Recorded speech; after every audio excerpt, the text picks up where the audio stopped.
You go to work every day, you collect your paycheck, maybe you even get a raise, and yet at the end of the month, the account is almost empty.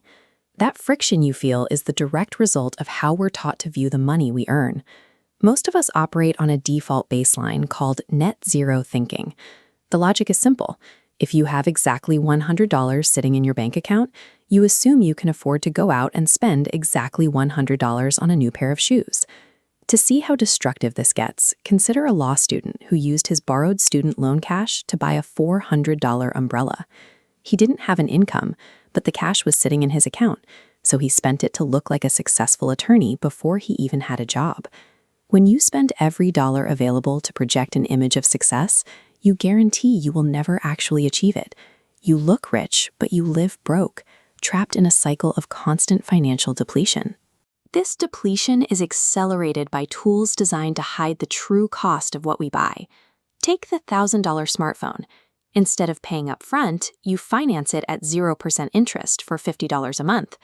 By breaking a massive purchase down into small installments, you never experience the physical pain of $1,000 leaving your wallet all at once. You trick yourself into believing you can afford a lifestyle that is actually way out of your price range. In financial terms, these consumer items are liabilities.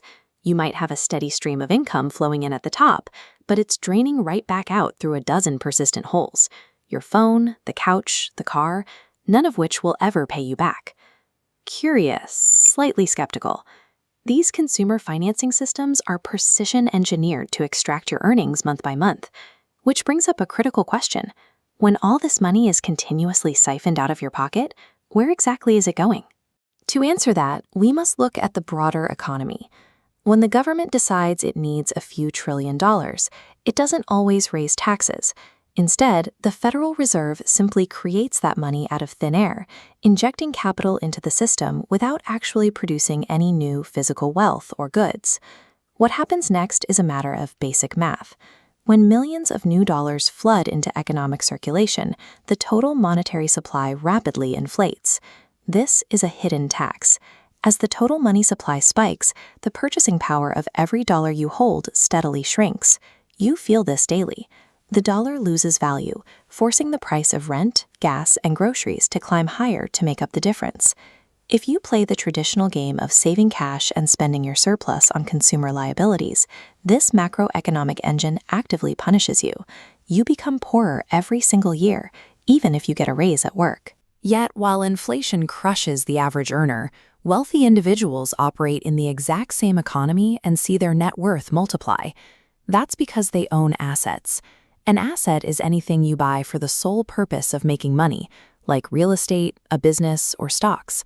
When the government expands the money supply, the price of these assets naturally rise in value alongside it. When the Federal Reserve lowers interest rates, borrowing money becomes incredibly cheap. Educated investors use this cheap debt to aggressively acquire more real estate and businesses, which drives asset prices so high they become completely out of reach for the working class. The economic system is highly bifurcated.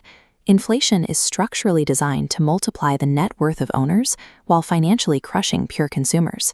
To cross from the consumer class to the investor class, you have to forcefully reverse where your money flows. You have to stop handing your entire paycheck over to corporations and choose to pay yourself first. This requires a strict new baseline for your spending, starting with the rule of 5. If you have your eye on a non-essential item, look at your cash. If you cannot afford to buy 5 of them in cash right now, you cannot afford to buy one. This discipline establishes the arithmetic required to build equity.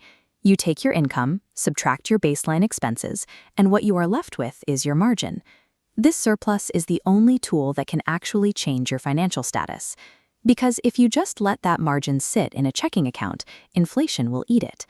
Instead, this capital must be consistently directed into an investment, something we'll call the middleman, a financial vehicle that works on the side to generate more money. For most people, the simplest middleman is an exchange-traded fund, or ETF. As this digital ticker for the SPY ETF shows, these funds allow you to buy fractional ownership in hundreds of America's biggest companies all at once. You don't have to pick individual winners or perfectly time the market. Mechanically shifting your margin into these assets every time you get paid is the only reliable way to outpace inflation, build long-term wealth, and ultimately buy back your time. Building wealth often requires confronting decades of inherited programming. Many of us grew up hearing that money is a taboo subject, that wealth is a zero-sum game, or simply that we aren't rich. But a quick look at the central banks proves money is abundant. There are trillions of dollars in continuous circulation. Capturing a small sliver of that capital doesn't require a lottery ticket or incredible luck. It just requires participating in the systems that naturally attract it. By automating your investments and shifting your identity from a consumer of liabilities to an owner of assets, you stop working for your money, and you permanently escape the financial traps designed to keep you broke.